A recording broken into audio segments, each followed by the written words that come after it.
یہ جو قرآنی آیات جتنی میں نے پڑھی ہیں، سورہ بقرہ آیت نمبر 154، سورہ آل عمران آیت نمبر 157 اور 58، سورہ آل عمران کی آیت نمبر 169 70 71 3، سورہ بقرہ کی آیت نمبر 53 54 55 اور سورۃ یاسین کی آیت نمبر 27، سورۃ الحدید کی آیت نمبر 88، ان تمام کے اندر جو اللہ نے اسلوب اور انداز اپنایا بیان شہادت کا، وہ اللہ کے فضل اور رحمت، وہ اللہ کی طرف سے تحیات سلام صلوات، اللہ کے فضل و رحمت کے ساتھ مزین بیان فرمائے، ہائے وائے کے ساتھ نہیں، واویلے کے ساتھ نہیں۔ اس لیے ان تمام آیات کا حقیقی مفہوم میرے سیدی اعلی حضرت نے سمجھایا۔ سنو سیدی اعلی حضرت امام اہل سنت امام رضا رحمۃ اللہ علیہ، فتاوی رضویہ شریف کی 24ویں جلد صفحہ 515، اعلی حضرت فرماتے ہیں ایک ہوتا ہے غم موجود، دوسرا ہوتا ہے غم معدوم۔ تازہ ترین آپ کو کوئی غم پہنچا جس سے آپ غمناک ہیں، افسردہ ہیں، اور غم معدوم جو گزرے زمانے میں ایسا واقعہ ہوا جس سے آپ غمگین ہوئے۔ اعلی حضرت فرماتے ہیں شرع شریف کا حکم یہ ہے کہ غم موجود پر بھی صبر کیا جائے اور غم موجود کو جھٹکا جائے، اپنے سے دور کیا جائے، نہ کہ غم معدوم کو بتکلف و زور تازہ کیا جائے۔ ایک ہوتا ہے احساس غم، ایک ہوتا ہے اظہار غم۔ بھائی کسی کا جوان بچہ فوت ہو جائے، اس غم کا احساس ساری زندگی رہتا ہے، احساس غم اور چیز ہے، اظہار غم کی دو صورتیں ہیں۔ اگر جناب والا بلا ارادہ بلا قصد اگر غم کا اظہار ہوا تو یہ شریعت میں جائز ہے، اور قصدن ارادتن غم پروری اور غم آوری یہ شریعت میں ممنوع ہے۔ پھر آئیے فتاوی رضویہ شریف یہی 24ویں جلد صفحہ 487، اعلیٰ حضرت فرماتے ہیں وہ کون سا سنی ہے جس کو واقع کربلا کا غم نہیں، دل محزون اور آنکھ پرنم نہیں۔ فرمایا ہاں مصائب کے اندر صبر کا حکم ہے، اور جزا و فضا سے شریعت منع کرتی ہے۔ جزا و فضا کیا ہے؟ ہائے وائے کرنا، اس سے شریعت منع کرتی ہے۔ اور جھوٹا اظہار غم ریا ہے، اور قصدن ارادتن غم کا اظہار یہ خلاف رضا ہے۔ یہی فتاوی رضویہ شریف 24ویں جلد صفحہ 528، آپ فرماتے ہیں کہ اگر سنی صحیح العقیدہ میر مجلس ہو، خطیب ہو، اور معتبر اور صحیح روایات سے فضائل آل بیت اور مناقب آل بیت بیان کرے، اور ماتم اور تجدید غم اور خلاف شرع امور سے یکسر بیان پاک ہو، مباح اور محمود ہے، چاہے وہ نظم میں ہو چاہے وہ نثر میں ہو۔ اور 24ویں جلد صفحہ 517 پہ کیا فرمایا؟ فمر اگر ذکر شہادت حسین روایات موضوعہ کلمات ممنوعہ ونیت نامشروعہ سے خالی ہو تو بیان کرنا ہے سعادت ہے۔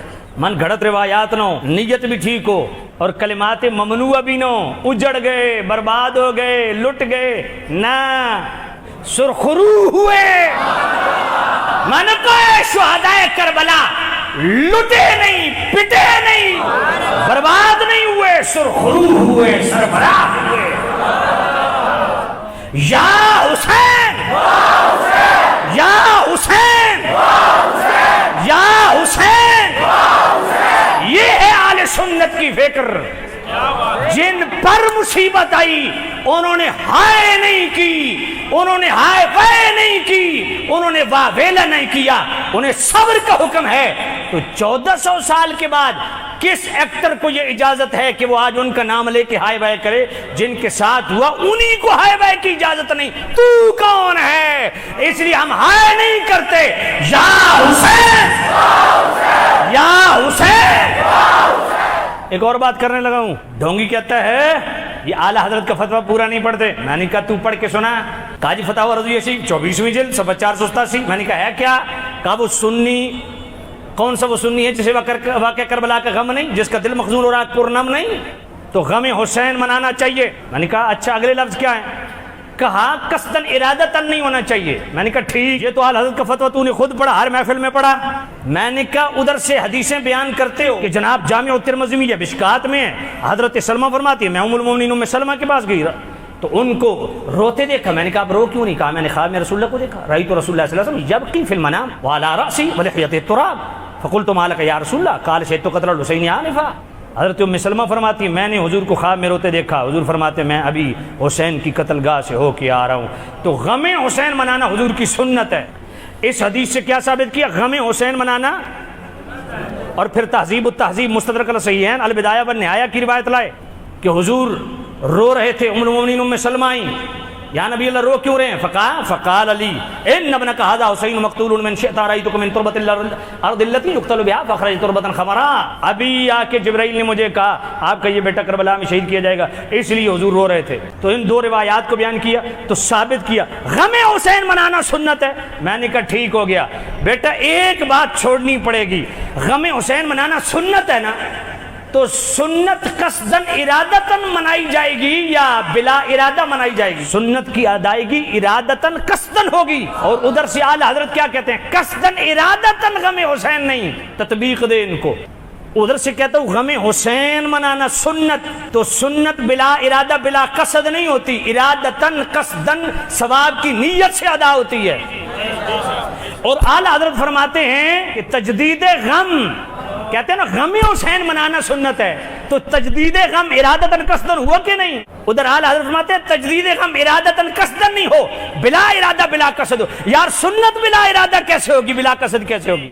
سنت کی جناب والا ادائیگی تو ارادتن قصدن ہوگی۔ اور اعلی حضرت فرماتے ہیں بلا ارادہ بلا قصد اگر غمناک ہو جائے تو اس کی شریعت میں اجازت ہے، لیکن ارادتن قصدن ممنوع ہے۔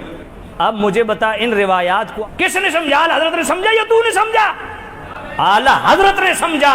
وہ یہ ہے کہ ارادتاً قصداً غم کا اظہار کرنا یہ سوگ ہے، اور سوگ 3 دن ہے، اس سے زائد نہیں۔